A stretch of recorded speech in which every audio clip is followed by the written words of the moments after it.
සුබ දවසක් කාල හැමෝටම සංහිත ටැරමක් මගේ YouTube channel එකට ඔයාලව ආදරෙන් පිළිගන්නවා.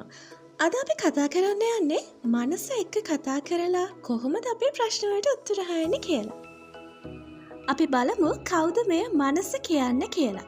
බර වචන නැතුව සරලවම කියනවා නම් මනස කියලා කියන්නේ අපේ හැඟීම් එහෙම නැත්නම් සිතුවිලි සහ තීරණ ගැනීමේ හැකියාව පාලනය කරන කෙනාට. දැන් ඔයාලා හිතනවා ඇති මොකක්ද මේ මනස එක්ක කතා කරනවා කියන්නේ කියලා. මම කියලා දෙන්නම් ඔයාලට කොහොමද මේ වැඩේ කරන්න කියලා. ඔයාලට පේනවා ඇති මම මේ වීඩියෝ එකේ ඉමේජ් එකක් දාලා තියෙනවා. දැන් ඔයාලට තියෙන්නේ වීඩියෝ එක චුට්ටකට නතර කරලා කමෙන්ට් එකක් දාන්න මේ ඉමේජ් එක දැක්කම ඔයාලට දැනෙන හැඟීම එහෙම නැත්නම් සිතුවිල්ල මොකක්ද කියලා.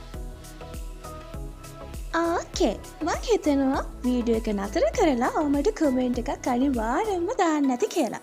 ඔන්න දැන් තමයි ඔයා පුදුම වෙන්න යන්නේ.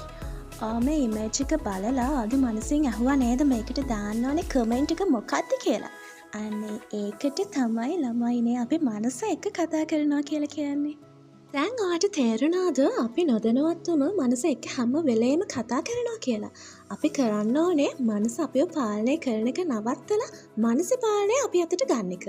ඒ වෙනුවෙන් ඔයාට පුළුවන් ඔයාගේ දවස ආරම්භයේ ඉඳලම ධනාත්මක දේවල් අහන්න. උදාහරණයක් විදිහට ගත්තොත් ඔයාට පුළුවන් affirmations අහන්න.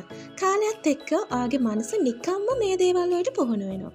එතකොට ඔයා ගන්න හැම තීරණයක්ම ඵලදායී විදිහට ගන්න කොහොමද කියලා ඔයාගේ මනස ඔයාට කියලා දෙනවා.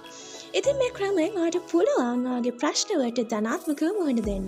මම හිතනවා මගේ මේ සරල ක්‍රමයෙන් ඔයාගේ ජීවිතයට යහපත් ආකල්පයක් එකතු කරගන්න ඇති කියලා. මේ වගේ පොසිටිව් වීඩියෝ ඔයාට දිගටම බලන්න ඕන නම් දැන්ම මේ channel එක subscribe කරලා bell icon එකත් ඕල් දාලා තියන්න. එතකොට ඔයාට පුළුවන් මම වීඩියෝ එකක් දාපු ගමන්ම මාත් එක්ක එකතු වෙන්න. ඔහම ඉන්න. තව චූටි දෙයක් කියන්න තියෙනවා. මතක තියාගන්න. ඔයාගේ හොඳම යාළුවා වෙන්න පුළුවන් එකම කෙනා තමයි ඔයා. ඔයාගේ මනස එක්ක කතා කරන්න. එයා එක්ක තර්ක කරන්න. අපි ප්‍රශ්න වලට උත්තර තියෙන්නේ අපි ළඟමයි. ඉතින් තවත් දවසක හමු වෙමින් බලාපොරොත්තු වෙන්න. අදට මම ඔයාලගෙන් සමගන්නවා.